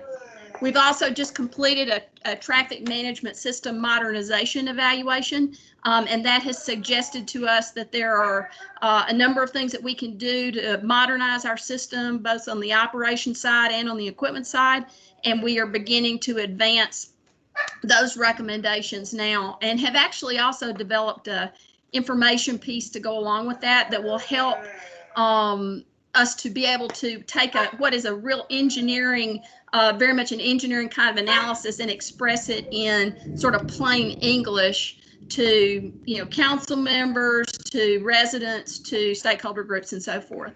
We also have a number 4 on this list is a group of collective activities: smart parking, curbside infrastructure plan, and the CORD pilot. CORD is an infrastructure management organization, digital curbside infrastructure management organization that they had a national competition awarded to 3 cities nationally. We were one of those, and it's to help us we're going to do a loading and unloading zone in downtown Nashville, curbside infrastructure management test. And that will also help to inform an overall curbside infrastructure management plan that we are just now beginning to scope the development of, as well as to inform our smart parking RFP, which is also under development, and we expect to have that underway by the fall as well. We have just moved forward with our RFP for a Vision Zero action plan. I really appreciated the presentations earlier this morning and the thoughts and ideas around improving safety and how we can help reduce the fatalities, all kinds of fatalities, but particularly in the pedestrian space.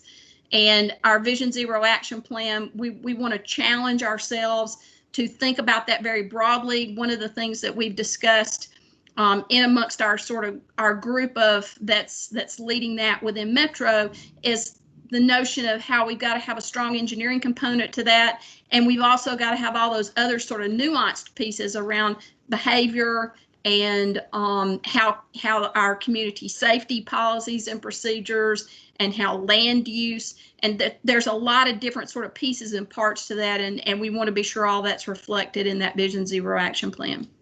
We're also working on utility coordination and right-of-way management. That's a persistent issue for, I think, most communities is, effectively managing not just the cost sharing piece of it, which obviously is a really important part, but also the maintenance. For example, if a pole is abandoned, and I know that these are issues that you all face routinely as well, but we're figuring out both on the coordination cost sharing side and then on the actual management of those facilities within our right of way. How can we achieve a better outcome for both the utilities and for Metro? So that initiative is advancing right now as well.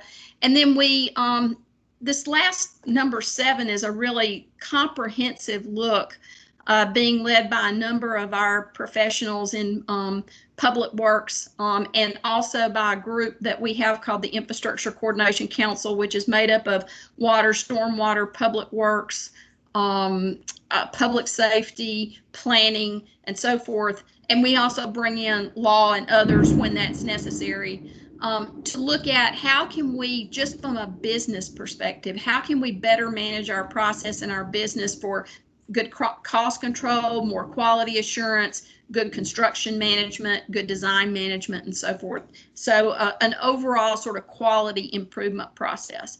All of these things are fitting together. We are still originally to skip back up to the multimodal transportation plan. Our intention was to have that ready to go in August, and of course, COVID did slow us down. And we also, I think, had originally thought that perhaps a more programmatic kind of funding approach would be where we would want to go with that. But in the environment that we're in, especially with COVID and the kinds of impacts that every community is seeing, what we're doing is looking more towards what we're calling opportunistic funding strategies. So funding strategies that can be developed around some of the key projects and key initiatives to be able to advance those quickly, but hold back for right now on an overall fundamental sort of funding mechanism that might not be as well received in the public. And I think that that's all of our initiatives, and I really wanted to allow a lot of opportunity for conversation and question around all the things that we're doing right now. So I'll stop for a minute and see if there's any questions or comments.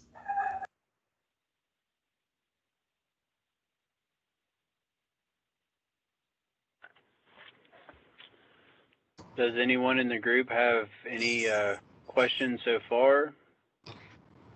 Faye, this is Pam Cordenbrock with FHWA. Thank you, Faye. I appreciate the presentation. It was very good information.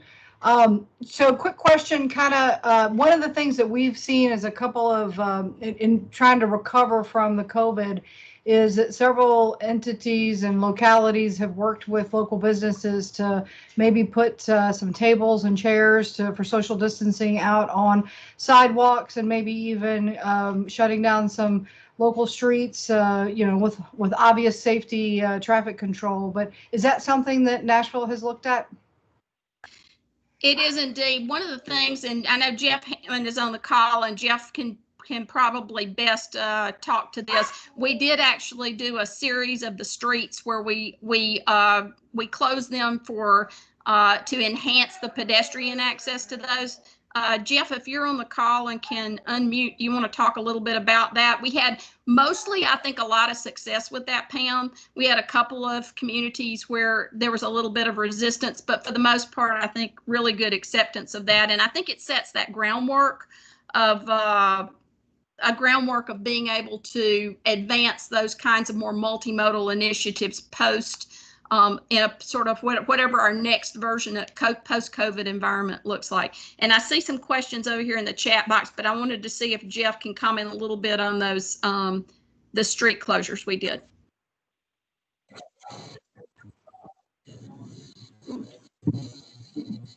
I'm here. Can you hear me without a lot of echo? Yes. We can hear you.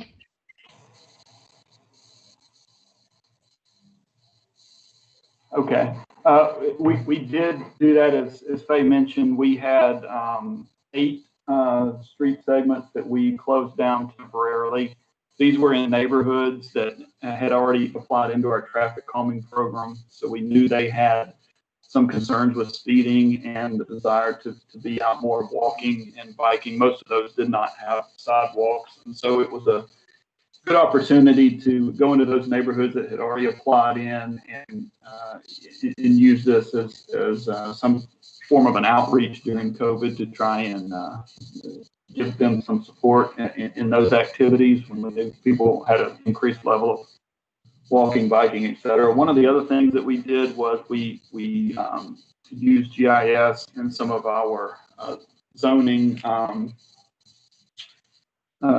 conditions to go in and identify signalized intersections that might benefit from automated pedestrian detection. So disabling push buttons in order to have a recall on pedestrians to just cut down on some of the touches that needed to happen in those locations. And then we did have one business establishment that asked for some support in terms of using the sidewalk and public space for seating to facilitate operation of their restaurants. We let them apply into us to do that. We did not go out and try and identify restaurants that we thought might benefit from that, but we did have one that reached out and we were able to accommodate them. Very good. And we did, how many streets did we, it was 8, was it 8 streets total, Jeff? It started as 8. The first one, these things, we don't, in this condition, didn't spend a lot of time analyzing streets to use and reaching out and trying to do a lot of public input and all of these things. It was a little bit of a thumb in the air gut type of a decision on which to choose. So some worked better than others. The first one lasted about a weekend, and we opened it back up at the council members' request. But we did have 8, and I think we finished a full. These were closed probably 6 weeks, something like that. 6 of them made them the entire duration. The results on that were mixed. Some people really appreciated it. Others didn't see the need for it. And so, we're still going through. We did a survey following up with that and still looking at some of the feedback from that exercise. And I do think, as Jeff is commenting on it, what it does, though, is it gives us an opportunity to try some things out and to see how they work, and then to use that to inform our ongoing efforts to advance a multimodal system. So I want to go over here to the questions. So who's championing the Vision Zero effort? The mayor announced that effort, and the mayor's office is championing the Vision Zero effort, but it is a effort of both our planning department, our public works, and will be DOT department, and others who are involved in these efforts. So the other departments of Metro, we've also got some community partners like Walk Bike Nashville is a great example of another entity that's really involved in that effort and is going to be a key part of, I think, what we do and how we do it. So so that's who's championing that. And then the goal of creating a DOT, one of the things that was noted in previous administrations and continues to be noted in our own is the assessment that it's harder to or less successful overall in advancing very transportation specific efforts and improvements to our infrastructure and system when it's not the focus area of a department. And we think that sort of creating the DOT and really focusing in on those transportation matters that require a more focused level of attention, including the ability that it's been noted that those kinds of entities are much more successful in terms of being able to attract funding and so forth, because there's a very clear line of accountability and responsibility. And so we've taken note of those success stories from across the country and from the efforts that previous administrations have engaged in prior to Mayor Cooper to suggest the good business reasons for having a Department of Transportation. And the question is, what is not being achieved now with the existing departments? When we look at the transportation type functions that we have right now, they're spread across, you immediately go to mind, well, it's the Public Works Department, but that's not true. We've got transportation functions that are occurring in Public Works, in planning, in Parks and Recreation, in the Finance Department, if you can believe that, because the right-of-way administration management is occurring there. There's just, so we've got things spread out in a way that we believe the consolidation in a single house, so to speak, with some very, clear accountability management structures and so forth around it will be good for the resourcing side of it, good for the competitive side of it, good for the management side of it, and will ultimately be better for Metro Nashville. We are greenways and trailways, greenways are going to remain, and trails will remain in Parks and Rec, but we have a collaboration that we've put together on how that will still work with the DOT.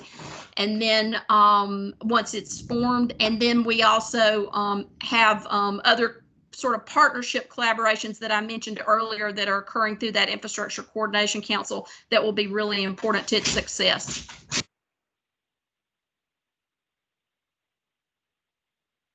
I think I answered the questions that are over here in the chat, unless there's another that I missed. I think you got all of them. The DOT conversation, I know, that's come up with a number of cities over the years. I believe you were a speaker at a NACTO event I was at several years back. And during that conversation, Robin, who is with Robin Hutchinson's with Minnesota, she came over from Salt Lake City, and she serves as the DOT kind of commissioner for the city. Under the mayor, she has a staff, and then they have the work broken out into different groups still. So you still have a public works, you still have all these areas, but then they report back almost like she's a chief operating officer of sorts for transportation. You have the other end of the spectrum with Ryan over in Oakland, where they completely tore apart a number of divisions. I guess that's a negative way of saying it. They pulled apart or reformed a number of divisions to form a Department of Transportation. They had an interim director for a number of years, for a year, and after his year was up, then Ryan came in from New York City, and he's taken over that department. And the transportation system in Oakland has grown by leaps and bounds, and is often a model for a lot of things across the nation for equity issues in transportation and just how to redo a massive area with very little funding. So there's different ways, but the transportation voice, I think, is something that does end up getting missed, and it seems like cities are starting to recognize this over the last 5 to 10 years, that a city without a policy, a transportation policy voice, a transportation arm that's going to push and lead that towards the beginning to the forefront of the conversation, just it tends to miss. It misses the coordination, it misses the safety aspects. misses the messaging to the public to really make this a political move that moves things forward. So I think the other thing too is, I mean, to your point, I think transportation has become so much more even complex. You know, it's not just roads and bridges and signals and those kinds of things, or even, you know, sidewalks and transit and all those other sort of pieces, bikeways and so forth, greenways. I mean, those are things. But now we've also got scooters, and we've got electric bikes, and we have so many different pieces. Who knows where drones may be? What about autonomous vehicles? And so the notion of having a much more robust and developed and focused and comprehensive view of transportation policy development and implementation is critical, I think, for metro cities nationwide.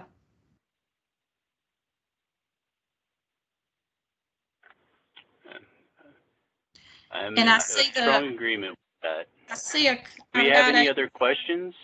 Yeah, there's two other questions down here. There's a ADA compliance will still be occurring with in the transportation space, will be occurring in the transportation department. And there will be continued coordination with other ADA leadership within metro government.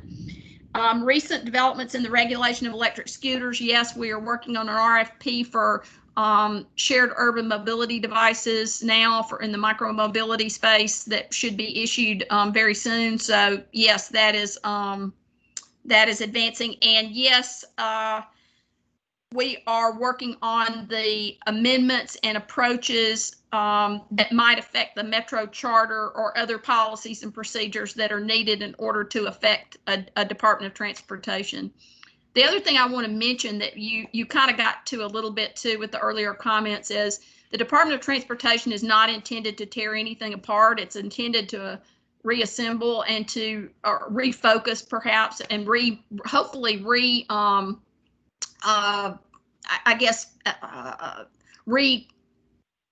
re-energize perhaps our efforts in that space. But we have excellent talent. We have tremendous folks working in all of those different departments on these various initiatives that I described earlier, and particularly what has been the heart of transportation activities with Public Works. So Jorge Riveros, who just joined us recently from Austin, excuse me, had to think for a minute. Jeff Hammond and that team. I mean, I could sit here and name off name after name from Public Works of the talented individuals we have that are going to continue to hopefully be resourced and energized in this new organizational structure as that moves forward as well.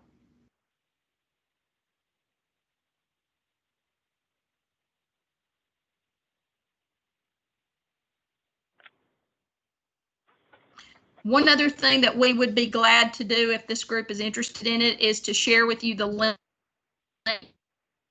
survey for our transportation plan effort, and we would love to have your input. If it's not one, if you haven't already participated in it and you're from the metro area, we would love to share that with you or share with this group, and you can send it out, and we'd love to have your input.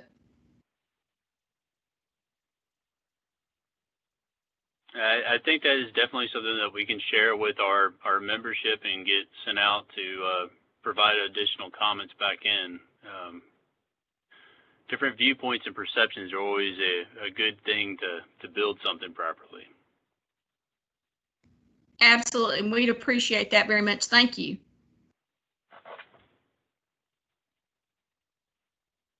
And I apologize if you guys have been getting a whole bunch of rumbling and noise in the background. We've got some kind of storm going on here right now, and so I've been getting all kind of crashes and noise in the background. So I hope it hasn't impeded our ability to deliver here. Thank you.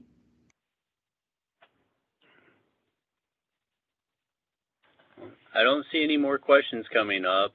Faye, thank you very much for spending some time with us today and going through these. It's very nice to see things like Vision Zero and the idea of transportation departments being talked about within the state. The movements going on are things that we all should share and understand how we all can lead these conversations in our own communities and across the state as our world continues to change on a daily basis. Thank you very much, Faye. Our last portion of the agenda today is just closing remarks and adjourn. I don't have much else to say other than we have 2 more days of presentations. Tomorrow, our presentations will be from 2 of the students at the University of Tennessee, Knoxville that won the paper competitions. They'll be presenting on their research. We'll also have a TSITE annual awards presentation. We've discussed how we're doing the awards presentation quite a bit. It's all very disjointed for us, not being able to be in Gatlinburg. I'm sure many of you are as dismayed with that as I am, and especially my daughter. I keep getting asked why we can't be there. She wants to ride the little mountain roller coaster and go whitewater rafting very badly. But Gatlinburg will be back in our future starting next year, and the year after that we have the contracts to move forward and continue in our typical tradition of having the TSITE summer meeting over the 3 days in Gatlinburg. Our 3rd day for this year, and the last day, we'll have 2 presentations. Both are delivered by members of our wonderful State Department of Transportation. James will be doing a presentation on the evolving nature of transportation for people with disabilities in our state. And Clayton will be talking about that wonderful success story you guys have on I-440 in the middle of the state. So we hope that you all can join us the next 2 days.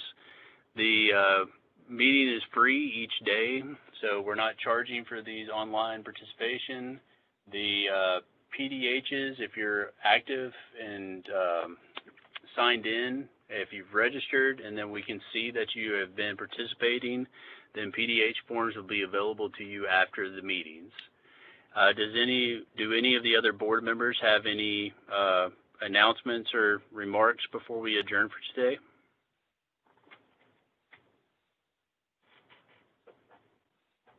Stephen, I just want to thank everybody for their participation today, and just thank our sponsors and our generous members. You know, this year, one of the things we really enjoy is a summer auction where we bring in auction items. This year we can't do that, so we did make some. We did make it available where you could do a donation for the scholarship, and just to let everybody know, there was we have had savings over the years in our scholarship fund. This year, we've raised some of our scholarship levels, added scholarships, and just want to thank everybody for all they do for that. During the business meeting, we'll also announce our elections, and just want to mention the state. You know, if you're interested, please attend that as well. So, with that said, I really appreciate everybody being here today, and thank you for your time. And hopefully, we'll have this many people tomorrow and the next day.